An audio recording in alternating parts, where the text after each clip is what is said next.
Coherence Podcast invites you to get up close and personal with creatives who have figured out how to make a living doing the thing that they love most, and to build custom careers that truly fit their sensibilities.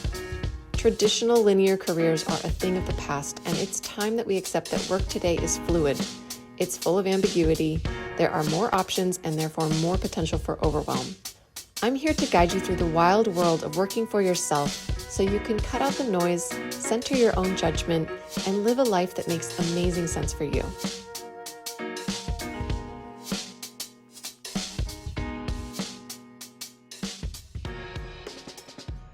Before I get into this episode and talk about the signs that you are ready to do your own thing, I want to bring you behind the scenes of a conundrum that I was recently facing in my business. And I think it illuminates the nuances of what it really means to, quote unquote, do your own thing. So, when I was trying to write the description for this podcast, I was running into a challenge, and it was actually a larger issue that I was seeing in my business. I was using the word business a lot. I first wrote the description for the podcast that I was going to interview people running their own businesses. And that mirrored what I had written on my website, that I help people run businesses with power and purpose. But something wasn't sitting right with me about that. It felt like the word business didn't sum up everyone that I wanted to work with. And I was really trying to find the language that would map to the different use cases that I was seeing out there. From talking to a lot of the people in Launch Lab, my business incubator, I felt like I was hearing feedback that they didn't really easily identify as business owners. Some did, but some didn't. It was complicated. Some people were more comfortable with the word freelancer. Some people were freelancers or contractor, but really wanted to step into the shoes of an entrepreneur or solopreneur. And I didn't know what to call someone who is self-employed but has a part-time job, or maybe they're open to part-time work. Is that maybe like a new version of the term hybrid work? Even people who I thought were pretty comfortable, like launching and starting their own businesses, were telling me that they were open to taking on part-time jobs. And I think the word that came up for me was the word fluid, because many people are bringing together different income streams and they're open to what the structure of their work looks like. It's not so fixed. And so if all the ways that you make money create an ecosystem of your work, what do you call yourself if you're very open to that structure being in regular flux?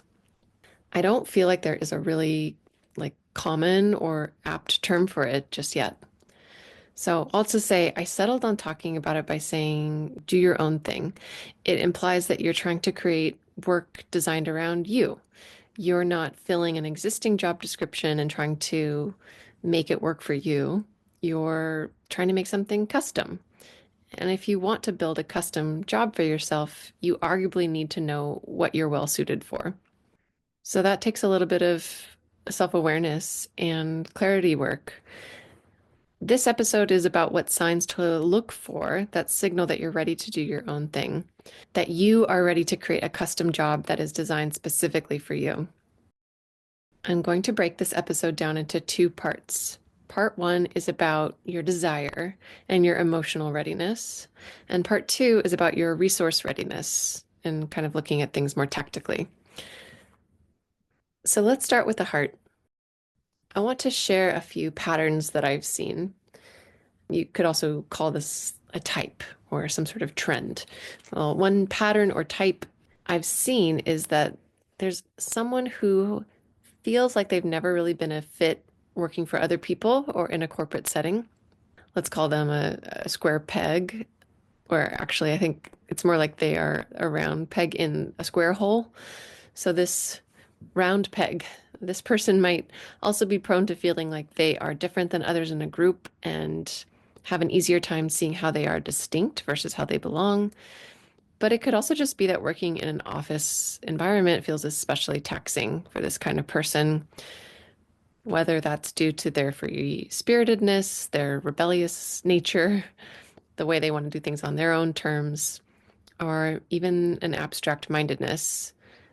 It could be about the company cultures that they've experienced in the past being rigid or painfully inefficient or ineffective or just downright toxic.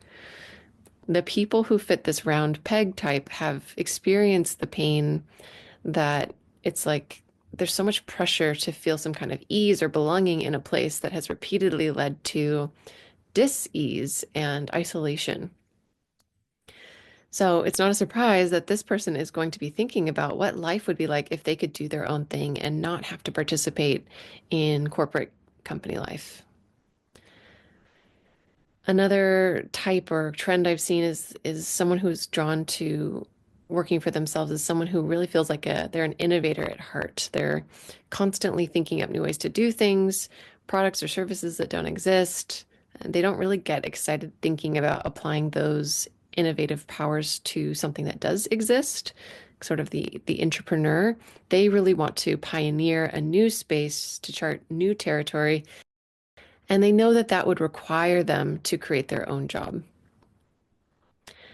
I think there's an artistic version of this innovative type. It's the creative who has such unique ideas and creations that it feels painful to think about using them to support someone else's vision. You want ultimate creative control and ultimately to get credit. And the last pattern I'll share here is that there's so many people who arrive at the desire to do their own thing because they are actually security minded. It's kind of surprising. You think sometimes, you work for the corporate job and that's what gives you the steady paycheck. But not only do they want more control over how they spend their time and make their money, but they are more trusting of their own skills and ability to create value in the world than they are of a company's ability to steadily offer the security that they're looking for. This could be because their work with past employers has soured, or maybe they've experienced being fired or laid off, or they notice that their peers are being laid off or leaving. There is a sense of uneasiness that comes from relying on one major source of income. So I'm curious if any of these types resonate with you. Do any of these sound like you? And even if you're not able to easily see yourself in the patterns that I just shared, if you notice that you're feeling a pang of inspiration or even envy when you hear about someone else creating their own work, if you notice that the people that you tend to look up to are all self-employed, if you notice that a decent portion of your day is spent thinking about what would be possible if you had the freedom and space to work on your thing, then chances are that the desire is there. You feel a real pull toward the excitement and promise of doing your own thing, and you know that it is ultimately only you who's going to stop yourself from taking the leap. You have that power. So if you feel that desire, you've checked that first box, I think. The desire is there. So let's talk about what you could do to feel as ready as possible. What would you need to see or set in place in order to feel confident enough to start your own thing? Here are a few things that you can consider. What is your confidence level in the skill that you want to center at the core of your offering?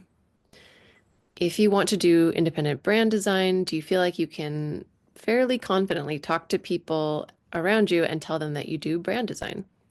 If you want to offer meditative sound baths, do you feel like you've had sufficient practice to make it feel authentic when you tell someone that you offer sound baths?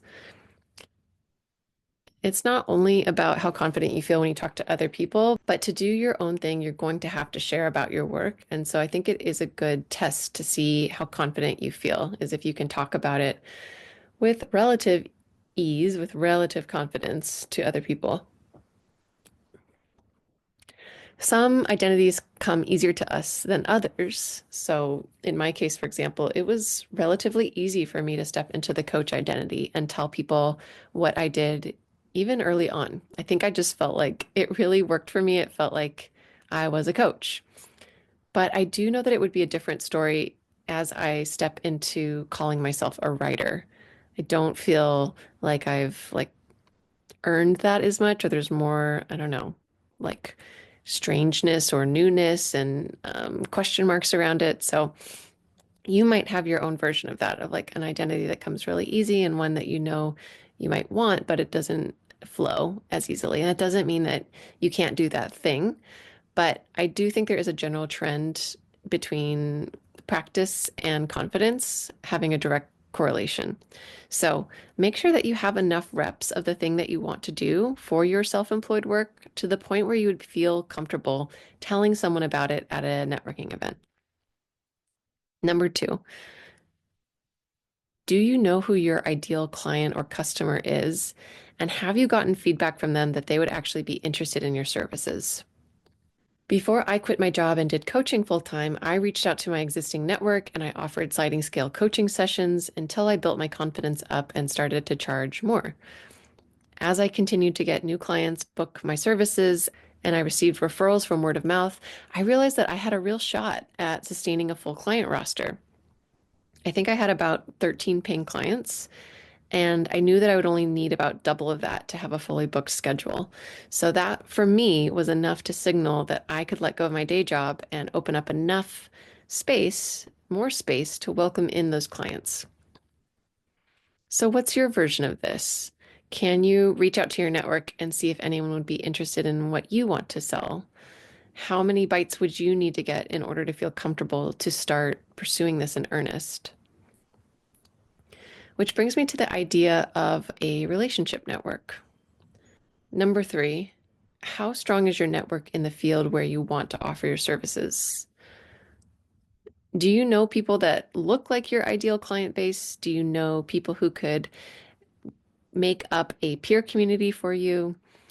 And these are not essentials before you start working for yourself, but it definitely helps. If you feel like you're on an island and don't know who would make up your professional world after going out on your own, I would consider joining community groups, going to events in your field, doing cold outreach for coffee chats, and just showing up in the places where your peers or ideal clients hang out. Number four, how practiced are you at setting your own goals and then creating enough structure to complete them? You'll be doing a lot of this as someone who works for themselves. There's no boss or manager to hold you accountable, to ask you where the deliverable is. Like you are your own boss, you are your own manager.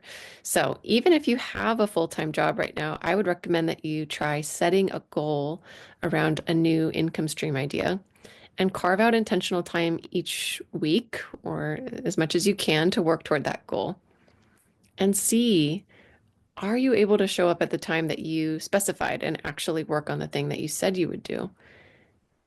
If you can start building that trust with yourself that you know how to work independently and you can be a good manager to yourself, I think you'll feel all the more confident to go out on your own. Number five, how much financial runway do you have? Of course, this is the factor that most people worry about when thinking about moving from working for someone else to working for themselves. If you haven't been able to look at your finances and understand your monthly expenses, how much income you would need to replace, and to see how much savings runway you have or don't have, then it would really be wise to make sure that you can face your finances before you consider going out on your own.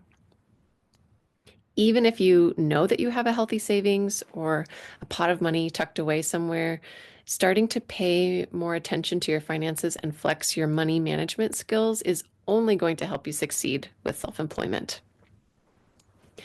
Now, if the thought of doing this sounds paralyzing or terrifying, ask yourself how you can start small, right? Step one could be just open up your bank account and credit card accounts and look at them.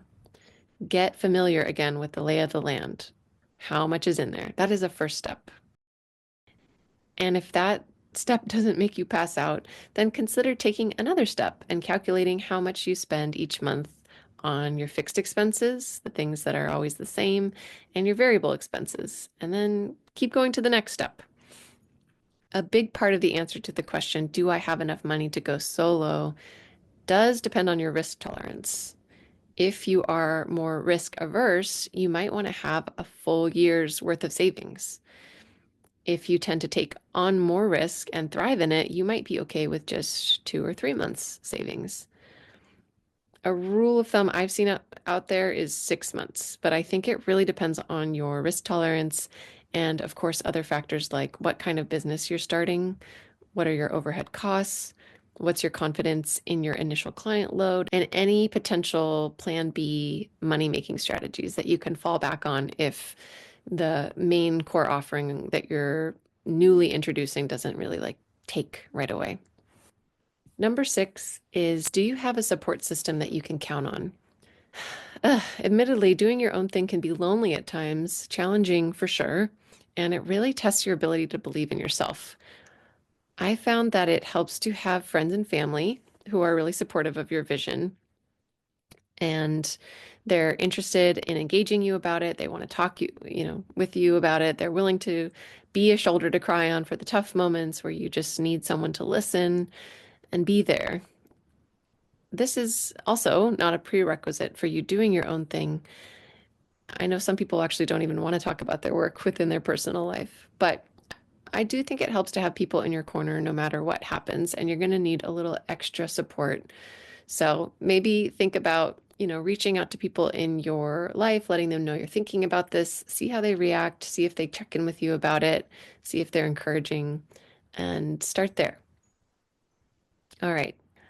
This is where I will stop with the different things to consider so as not to overwhelm you. How are you feeling? If you listen to these 6 considerations and said to yourself, like, yep, yep, yep, yep, yep, yep, that sounds like me, I can do that, then chances are you have both the internal and external readiness to do your own thing. That's great. If you listen to me run through all these factors and you felt like yourself kind of wilt, you felt many spikes of fear, that could signal that you need a little bit more time to prepare, both tactically and emotionally, before you really take a leap. I will use that cliche, obvious, common metaphor of jumping off a cliff. I think it's so apt because, for most people, jumping off a cliff is always going to feel scary. But there is a difference, like a very real difference, jumping off a cliff with a parachute that you've tested and you feel confident in, and jumping with nothing.